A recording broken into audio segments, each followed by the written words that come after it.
want to ask you to get ready for a prayer meditation, to close your eyes, get quiet, take in a couple of big breaths, and let it out slowly. And take in another deep breath, and let it out slowly. Praying to the great mystery of life. Help us accept time, not tomorrow, but some more convenient season. Not some more convenient season. It is today that our best work can be done, and not some future day or future year. It is today that we fit ourselves for the greatest usefulness of tomorrow. Today is the seed time. Now are the hours of work, and tomorrow comes the harvest and the playtime. Blessed be, and amen.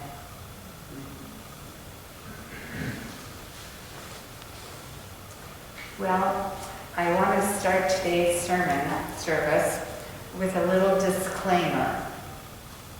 My topic is self-actualization and how to get there. And for some reason, I thought I could cover that in one sermon. And it turns out that's not true. So I've made this into a two-part series. Today will be part 1, and part 2 will come when I come back to speak in April 17th.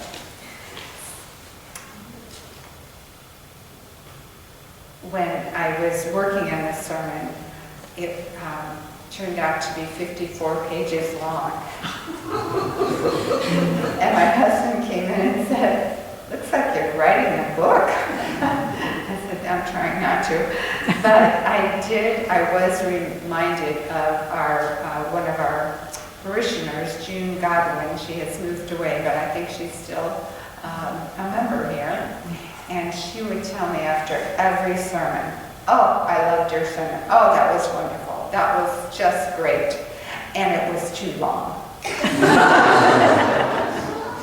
So I have cut it down, but it's still long. What do you believe about yourself? How do these beliefs direct you and direct your life? Let's begin with identifying your beliefs that you carry around with you, and really consider today if you even believe them anymore.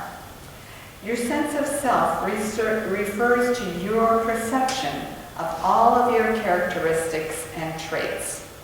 Personality, abilities, likes and dislikes, talents, your belief system or moral code, and the things that motivate you. These all contribute to your self-image of who you think you are. A lot of the beliefs we have about ourselves came to us when we were children, from our parents, teachers, coaches, friends, and bullies. When I work with couples in my therapy practice, I often ask them to fill in the answers to this little questionnaire. I'm going to ask you to do the same. You don't have to write it down, or you can if you want, but raise your hand with your answers. We'll do in a minute. What were you taught growing up? I am. What were you taught? I am.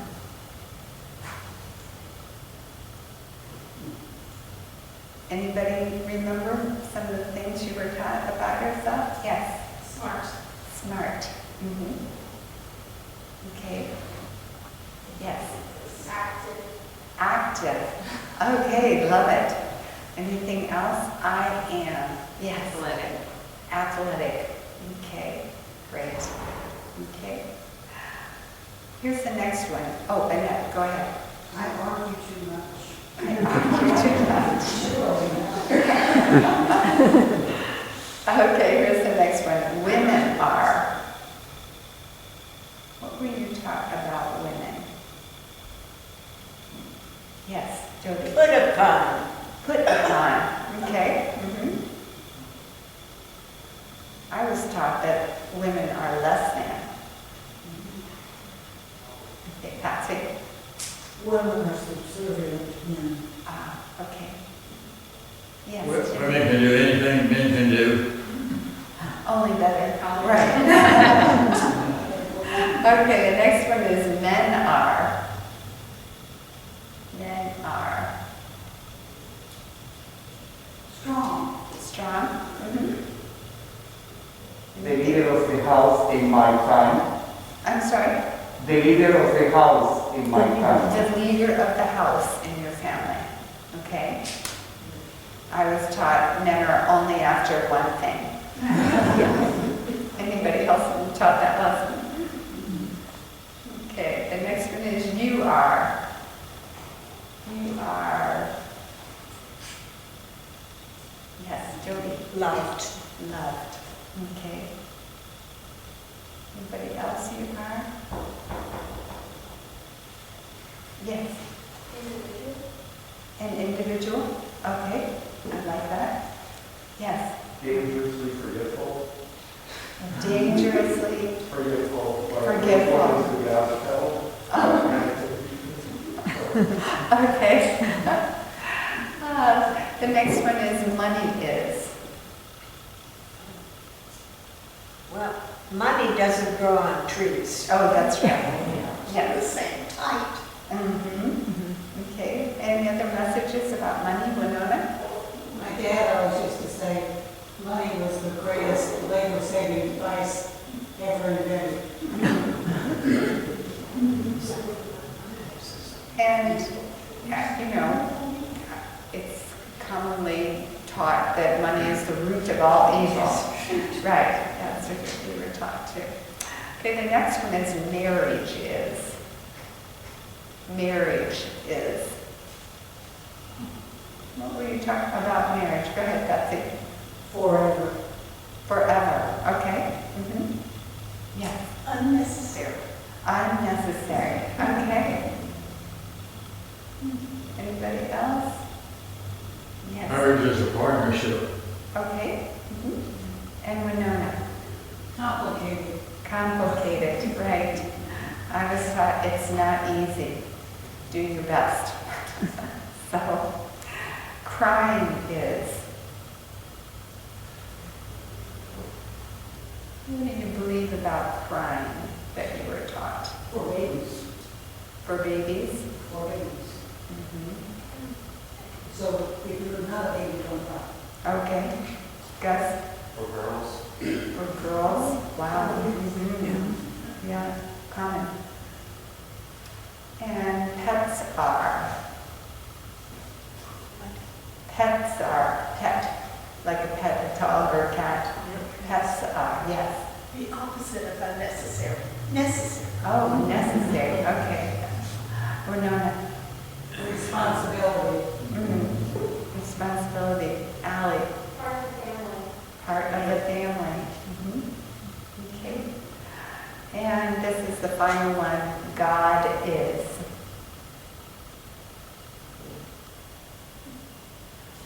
What were you taught about God?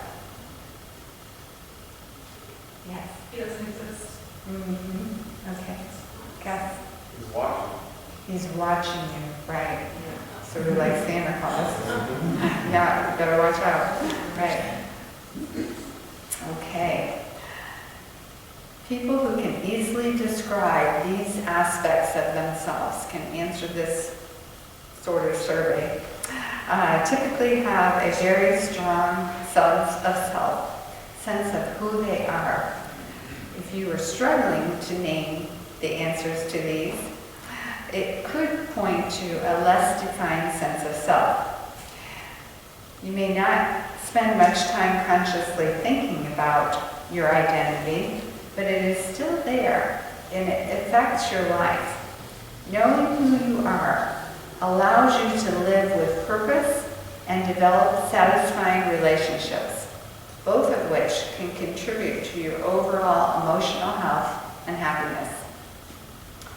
Are you interested in exploring the benefits benefits of a well-defined sense of self? Searching for tips on developing your true identity, how to step into your empowered adult self? Well then, you have come to the right place. But you may be wondering, does a strong sense of self really make that much difference? I'm here to tell you, as a psychotherapist, it really does. It's huge. It's the difference between living a life of struggle and living a life of joy. Erica Myers is a licensed professional counselor in Bend, Oregon, and explains it this way. Having a well-developed sense of self is hugely beneficial in helping us make choices in life. From something as small as what are your favorite foods, or something larger like our personal values. Knowing what comes from our own self as compared to from others is how we live authentically. Your self-image can also fuel recognition of your own worth. You aren't perfect, but I hate to tell you, nobody is. But you still have great value. Self-knowledge makes it easier to accept your value, your entire self, both the traits you're proud of and those you would like to improve. If you do feel dissatisfied with certain aspects of yourself, you'll have an easier time addressing those areas when you have a strong sense of who I am, your nature and abilities. Lacking a clearly defined sense of self, on the other hand, often makes it tough to know exactly what you want. If you feel uncertain or indecisive when it comes to making important choices, you may end up struggling to make any choice at all.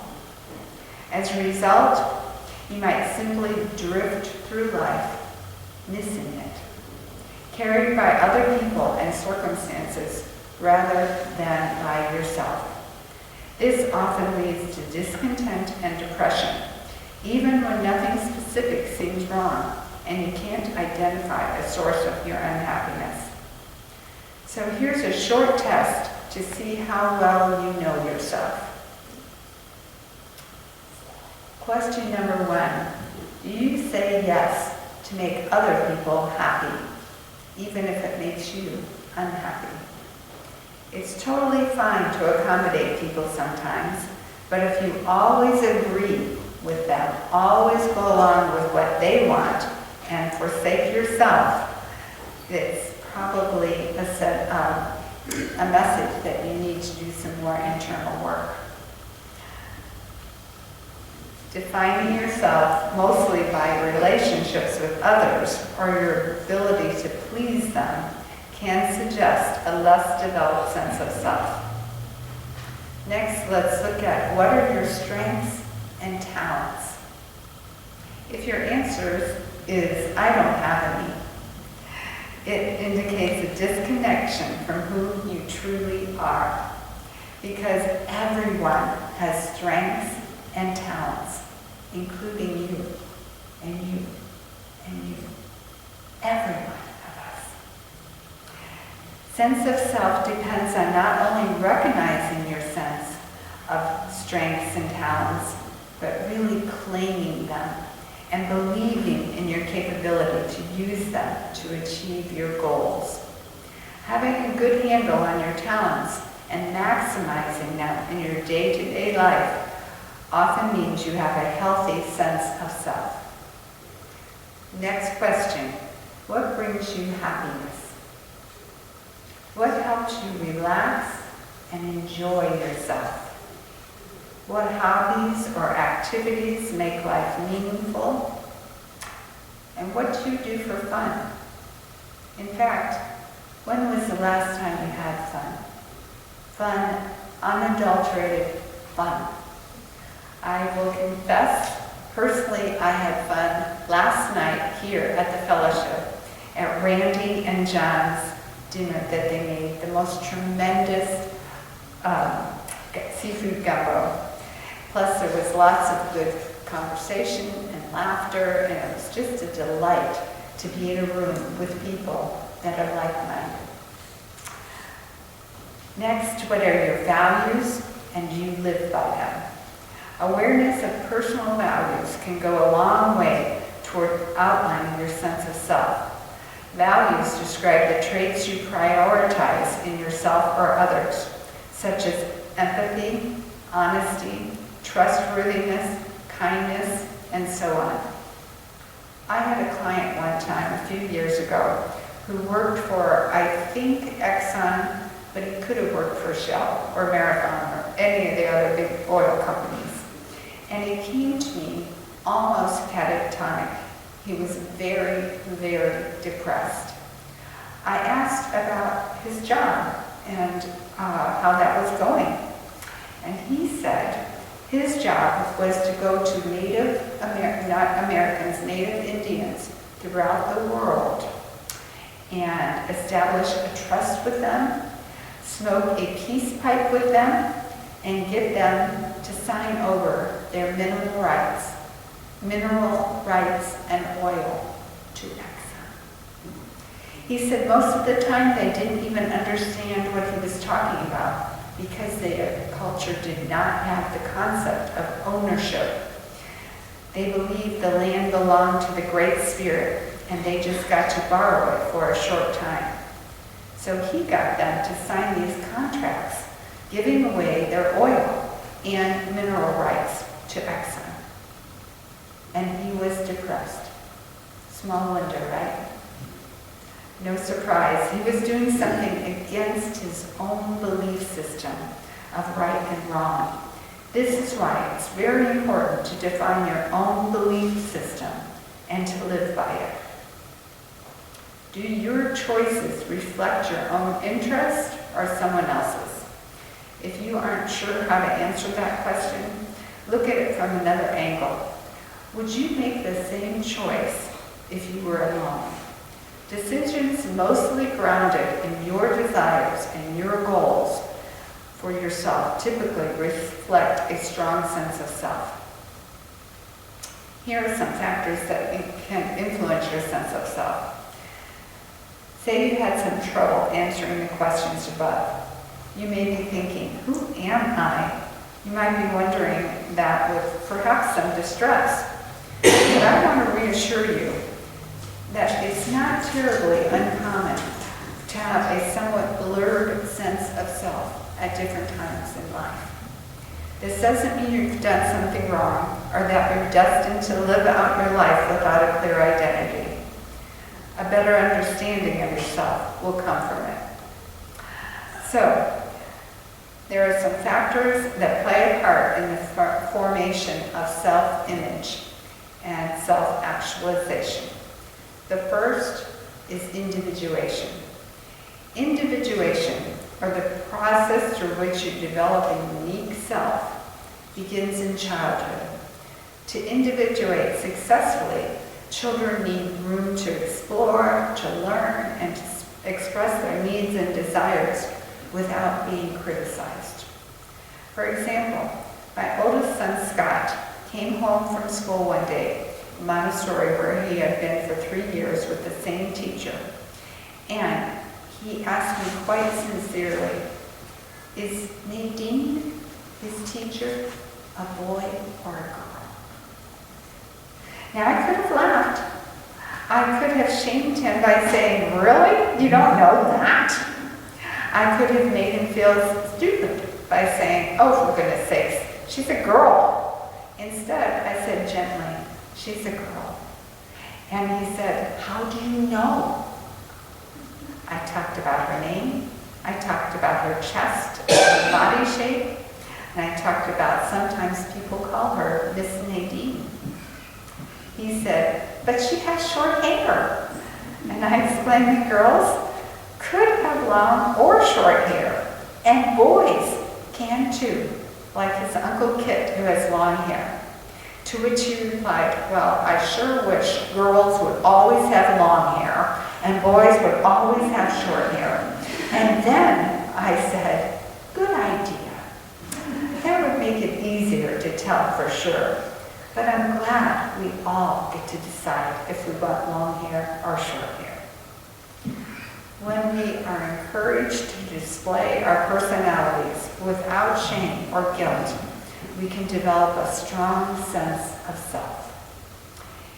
If your attempts at self-expression earn only criticism or punishment from friends, parents, anyone else, you might respond by ignoring your internal sense of self. It may seem safer to you and more beneficial to reshape yourself into what someone else wants you to be. It's important not to do that. Attachment. Your relationship with your parents or primary caregivers plays a significant role in your understanding of other relationships later in life. A secure attachment can affect not only the development of your identity, but your behavior in adult romantic relationships. Attachment issues can be somewhat complex, but here's a quick rundown on how they relate to the sense of self. When you don't feel certain of your caregiver's unconditional love and acceptance of who you are, you might tailor your behavior to earn their approval. The resulting praise and affection reinforces the belief that molding yourself to fit the expectations of others is the best and perhaps the only way to succeed in relationship. This pattern usually continues to play out in your future relationships as you stifle your own needs in order to fulfill the needs of your partner, seeing this as the only way to hold on to their affection. I can tell you as a therapist, it doesn't work long term to do this to yourself. Next is a desire to fit in. If you struggled with your peers in adolescence, you may have found it easier to take on the role of a social chameleon. Instead of holding on to your sense of self and speaking your truth out loud, you begin shifting your identity to better fit in with multiple groups. Acceptance can be a powerful motivator, especially when you're 12 or 13. If this changeable sense of self served you well during your teen years, this lesson may remain with you well into adulthood where it doesn't really serve you well. You may take on a certain persona at work, another one with your family, and still another when you spend time with friends. Switching between these different selves can make it even more difficult to unearth your true nature and thus create stress for yourself. It's not worth it. Building a strong sense of self is a better alternative.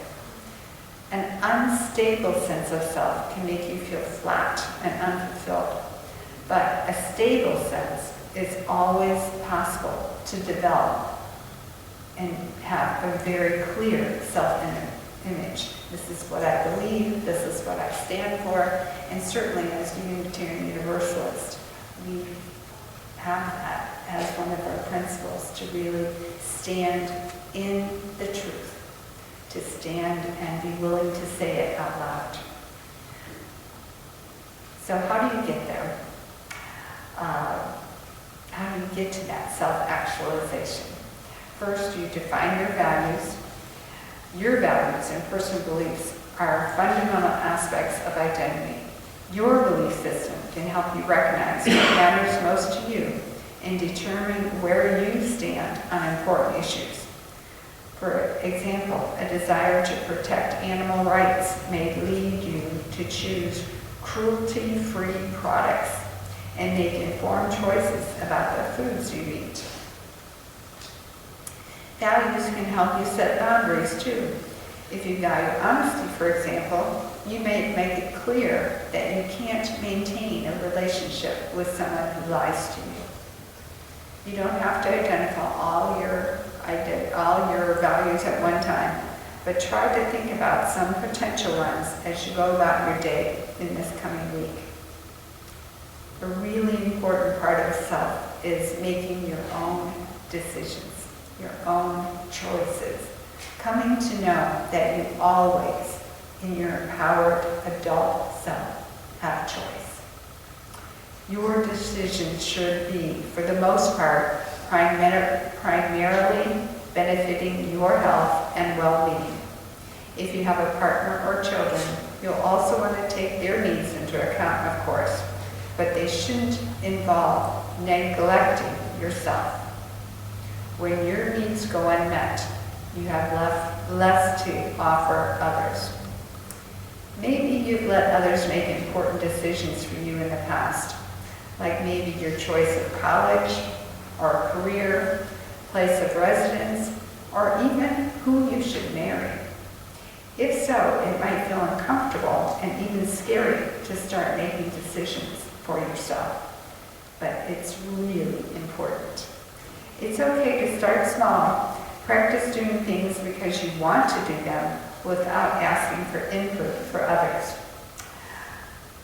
I'm going to be ordained April 3rd in 2 weeks from today. My sister lives in Key West, and I said, "Are you going to come? Because I always come there and you never come here." And she said, "Oh, are you trying to guilt me? Are you trying to manipulate me?" I said, "No, I just want to know if you're coming, and I want you to come only if you want to come." And she finally said, "Okay, I'm going to come, but because I want to, not because you want me to." I'll take it. Keep in mind that seeking guidance from others doesn't mean you lack a sense of self. It is entirely healthy and even wise to talk over difficult decisions with trusted loved ones. At the end of the day, it's important to make the choice that's best for you, however, regardless of your loved one's opinions. Next, we need to spend time alone. When you want to get to know someone, you spend time with them, right? It follows then that getting to know yourself better will involve some quality time alone. It might feel strange at first, but it's healthy to take some time apart from others, even your family and partner. Use this time however you like. If you'd really like to maximize self-exploration, try experimenting with new hobbies, volunteering somewhere, reading more books, meditating, writing a journal, or traveling somewhere on your own. Consider how to achieve your ideals. Suggest that difference between your ideal self, who you envision yourself to be, and your actual self, who you really are. It's good to know this, because if you don't realize, I still need to grow, it can cause dissatisfaction and even depression. In other words, knowing who you are may not be enough. That's a very good start. Just remember, failing to honor this sense of self could have a negative impact on your emotional health. Once you have a more firmly defined sense of self, consider what you can do to align your life with your identity. You might, for example, ask yourself what changes you can make in your professional life or interaction with others. When to get help. It might feel pretty overwhelming to begin defining your sense of self, individuating from your parents' beliefs about you, and defining who you believe you are, especially if you've never given your identity much thought. If you feel stuck, consider reaching out to a mental health professional for guidance. A therapist can offer you emotional support during emotional distress that relates to your sense of self, such as if you have low self-esteem, depression, anxiety, persistent unhappiness that stems from dissatisfaction with life, or workplace or relationship concerns. Even if you don't have any mental health symptoms, therapy is still a great place to begin the self-exploration process. Okay, the bottom line, the concept of self isn't always easy to grasp, in part because your identity naturally shifts and develops over life as you learn and grow. It's normal to have some moments of confusion or self-doubt when you consistently feel unfulfilled or struggle to name your needs and desires. However, consider taking some time for self-discovery and self-love. Crystal Raypole has previously worked as a writer and editor for Good Therapy. She wrote an article on self-actualization. She begins, "What does self-actualization even mean? Self-actualization can mean a lot of things, depending who you ask.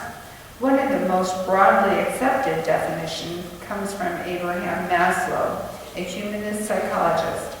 He describes self-actualization as the process of becoming everything you are capable of becoming."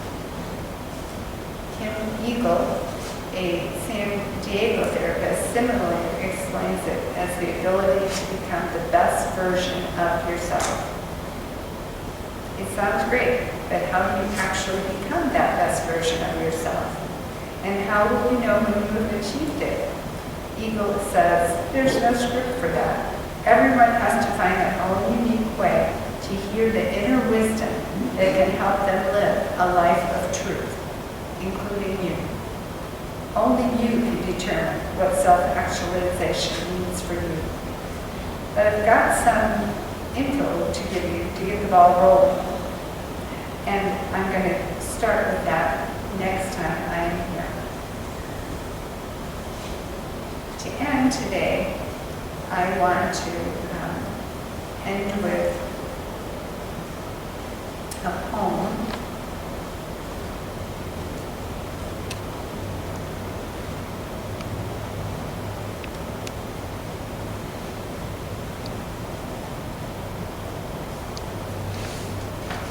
before I do that, I want to